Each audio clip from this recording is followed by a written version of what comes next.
Tuhan adalah gembalaku, takkan kekurangan aku. Saudara-saudari yang terkasih di dalam Kristus, selamat pagi. Salam jumpa lagi dalam Sabda Siap Saji Sabtu 3 Juni 2023, di mana kita memperingati Santo Carlos Elwanga dan kawan-kawan martir. Marilah kita berdoa dalam nama Bapa, Putra, dan Roh Kudus. Amin.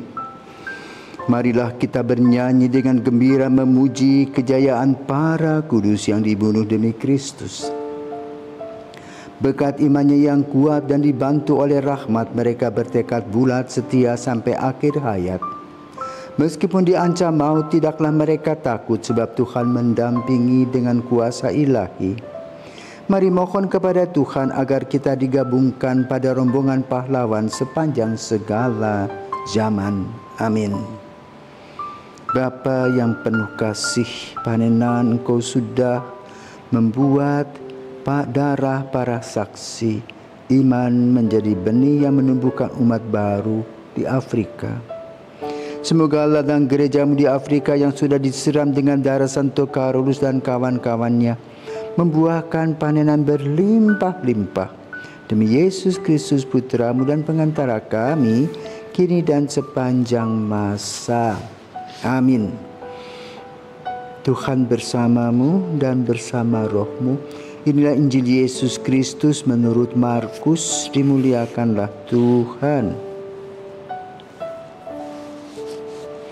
Beberapa waktu sesudah mengusir para pedagang di halaman Bait Allah, Yesus dan murid-muridnya tiba kembali di Yerusalem.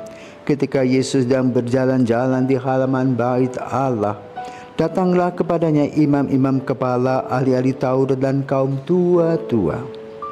Mereka bertanya kepada Yesus, dengan kuasa manakah engkau melakukan hal-hal itu? Yesus menjawab mereka, aku akan mengajukan suatu pertanyaan kepada kalian. Jawablah aku dan aku akan mengatakan dengan kuasa manakah kulakukan hal-hal itu. Pembaptisan Yohanes itu dari surga atau dari manusia? Jawablah. Mereka memperbincangkannya seraya berkata, jikalau kita katakan dari Allah, ia akan berkata, kalau begitu mengapa kalian tidak percaya kepadanya? Tetapi masakan kita katakan dari manusia? Sebab mereka takut kepada orang banyak, karena semua orang menganggap bahwa Yohanes betul-betul seorang nabi. Maka mereka menjawab kepada Yesus, kami tidak tahu. Maka kata Yesus kepada mereka, jikalau demikian aku pun takkan mengatakan kepada kalian dengan kuasa manakah aku melakukan hal-hal itu. Demikianlah sabda Tuhan, terpujilah Kristus.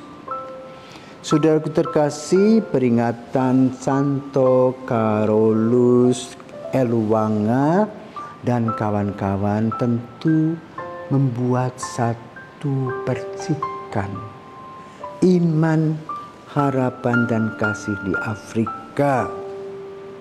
Sebelum Santo Carolus Elwanga menjadi martir, sudah ada juga orang-orang Kristen yang beragama Anglikan juga menjadi martir di Afrika, khususnya di Uganda pada akhir abad ke-19. Namun kemudian Gereja Katolik hadir di sana, mewartakan kabar tentang Kristus yang wafat, bangkit dan menyelamatkan. Adalah seorang raja bernama Mwanga yang boleh katakan mempunyai perilaku menyimpang. Digambarkan bahwa dia adalah seorang homoseksual yang suka kepada pelayan-pelayannya. Kalau tidak mau, maka pedang itulah yang menjadi sasarannya. Nah, Joseph M. Kassa adalah seorang yang menegurnya. Dan karena dia sebagai seorang guru agama Katolik yang paham tentang nilai-nilai iman. Tentu, teguran kepada raja melahirkan suatu risiko, hidup atau mati.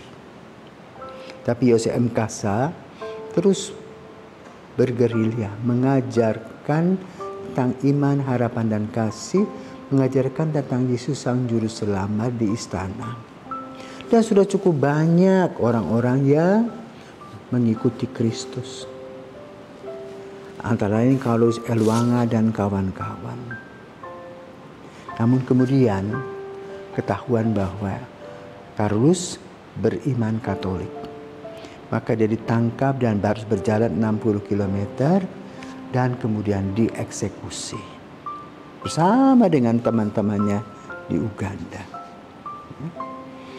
Maka saudaraku terkasih, Injil pada hari ini juga membahas tentang bagaimana Yesus dipertanyakan ajarannya. Dari mana? Kan itu Yesus dengan cerdas bertanya tentang sakramen permandian, tentang permandian Yohanes. Apakah dari manusia atau dari Allah? Kalau dikatakan dari Allah, tentu mereka takut.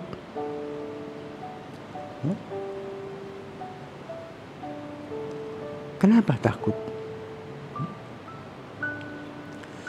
Karena kalau begitu, mengapa mereka tidak percaya? Kalau dikatakan dari manusia, takut juga. Karena Yohanes mempunyai banyak pengikut. Dengan pertanyaan tersebut, Yesus tidak menjawab apa yang ditanyakan oleh mereka. Nah, saudaraku terkasih, sering kita dalam menghadapi kehidupan iman kita harus mengatur strategi kita. Kadang-kadang kita harus sabar menghadapi orang-orang yang emosional. Jangan kita terpancing emosi kepada orang-orang yang marah. Harus dengan kesabaran. Kedua, untuk mengajarkan iman bukan hanya dengan teori tetapi juga dalam praktek kehidupan. Tidak mudah karena kita adalah manusia yang berkarat karena dosa-dosa kita. Maka minta kepada Tuhan terang Roh Kudus-Nya agar kita boleh mewartakan seperti yang dialami oleh Carlos Elwanga dan kawan-kawan. Mereka betul mempunyai kekuatan iman dalam menghadapi kesulitan.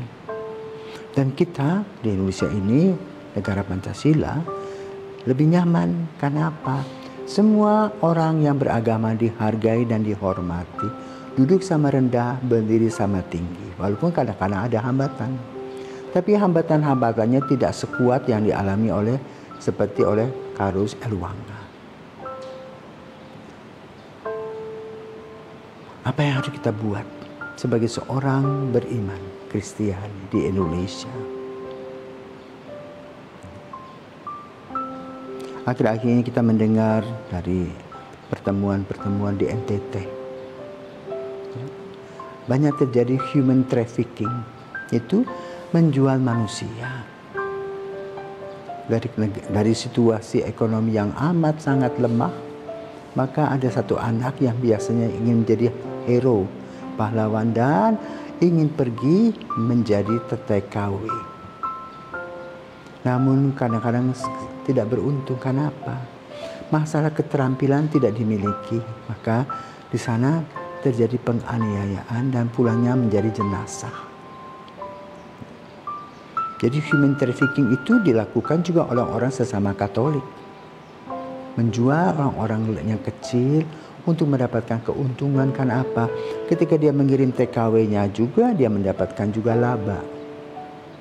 Dari sini kita bertanya, apakah hal ini harus kita lakukan? Justru hal ini harus kita berantas. Juga beberapa saat kita mendengar ada pejabat-pejabat yang korupsi, seorang Katolik. Tetapi lalu apakah kita harus dengar? Apakah kita harus ikuti dia?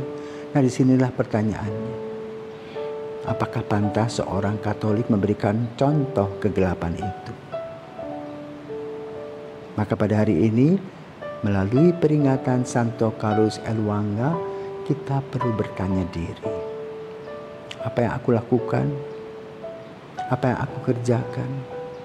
Bagaimana kehadiranku di tempat, di lingkungan kita masing-masing? Apakah kita membawa terang atau membawa bara? Itulah yang diharapkan. Semoga kita menjadi terang sebagaimana Santo Karus Elwanga dan kawan-kawan. Tuhan memberkati.